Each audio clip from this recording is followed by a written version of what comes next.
addunyaa tanarra laafaa ta'u jabaa wanni rabbiin uume marti gaafa qaba mee bineensa laalaa warra gaafa qabu gaafaanii wal miidhee wal ajjeessa lubbu bineensa gurguddaan gaafa dhedheeratu gaafaan kabajamaa tokko san aaggatu kan ilma namaatis angoodha gaaflisaa yoo gaafa qabaate eegama mirgisaa xiqqaadhaa fi guddaan gaafa qabanamu gaafni gaariin garuu laayootiin argamu arra keenyaa miti gaafni kan ormaati keenya dhufaa jirra gaafni fagoo miti ka'iyyaa oromoo gaafa kee fidadhu cimsi tokkummaa kee qabsootti jabaadhu arra borgachaa bara lakkaawuni bilisummaan hin dhuftu ta'anii hawwuni gaafni gaafaan cabaa gaafa gaafaan cabsi biyyatee oromiyaa gaafaan bilisoomsi laayootiin argamtu gaafa baaf fidataa gaafni oromoo garuu tokkummaa eeggata.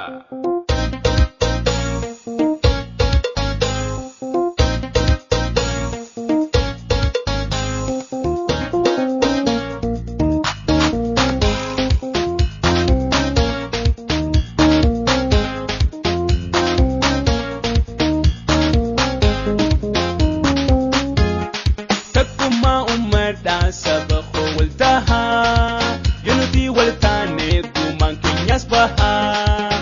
Takkummaa ummadhaa saba koo waltahaa yunuti waltaanee gumaan keenyas bahaa. Wallaggaa fi Arsii Baalee fi Hararii Ilubbaa Booraa Jimma Abbaa Jifaarii. Wallaggaa fi Arsii Baalee fi Hararii Ilubbaa Booraa Jimma Abbaa Jifaarii.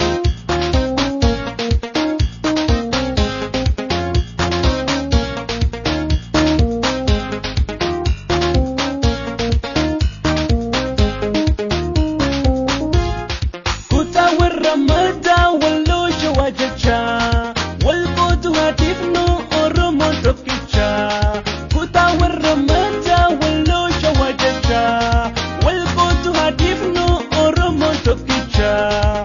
Atawal qoqqotuun diinaaf karaabanaa yoo tokkomne qofaa adawii mohanaa. Atawal qoqqotuun diinaaf karaabanaa yoo tokkomne qofaa adawii mohanaa. Takkummaa ummadhaa saba koo waltahaa yunuti waltaanee gumaan keenyas bahaa. Takkummaa ummadhaa saba koo waltahaa yunuti waltaanee gumaan keenyas bahaa.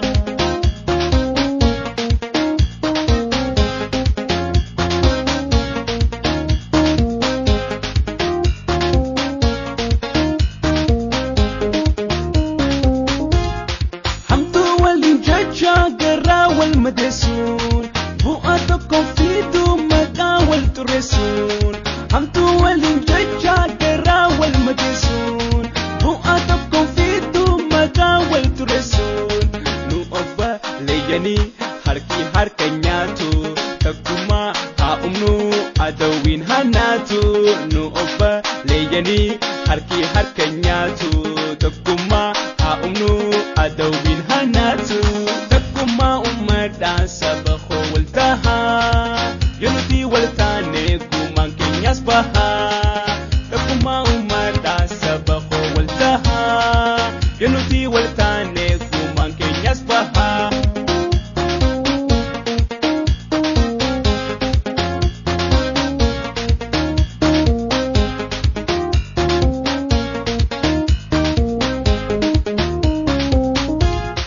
Takkummaan Oromoo diina dachii nagaa osoo irratti hin dulle naasuu qofaan bakkaa.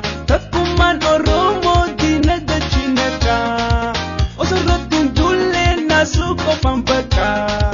Fagoonnu kan jirtu bilisoomuun teenyaa tokkummaa eeggatti yalmaan Oromiyaa. Fagoonnu kan jirtu bilisoomuun teenyaa tokkummaa eeggatti yalmaan Oromiyaa.